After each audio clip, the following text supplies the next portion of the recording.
Here's 20 pieces of MMA news you might have missed. First up, Vulture Walker submitted Zion Clark in their grappling match at Karate Combat tonight. He also called out Johnny Walker to move to heavyweight and fight him in the UFC, and they will also be grappling in Russia on March 28th. Uriah Hall also got a win by spinning back body kick, and Wing C by ground and pound TKO. Josh Van posted saying he has signed a contract for his next fight, and him versus Tyra is reportedly in the works for UFC 327 in Miami, April 11th.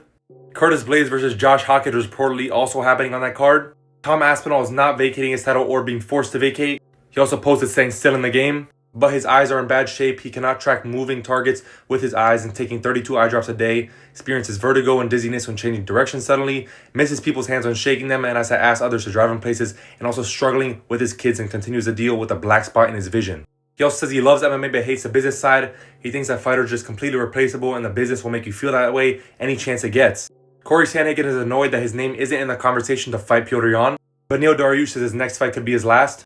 Gable Stevenson says he'll call for a UFC debut if he gets a spectacular knockout in his next fight. Conor McGregor is training 6'5" PFL welterweight. Michael Bisping says Islam vs. Ilya is a once-in-a-lifetime fight and should happen at the White House. Strickland thinks Khamzat Chimaev is ruining the middleweight division with his inactivity, and says he's the only one that can beat Khamzat, and at the same time thinks Fluffy is the better wrestler. Mitch Raposa vs. Alan Nascimento, UFC Ottawa. Andre Dima versus Dong Hung Choi is also being moved to UFC Ottawa. It was originally on UFC 327 in Miami. And Josiah Harrell is stepping up to take on Jacoby Smith next weekend in UFC Houston.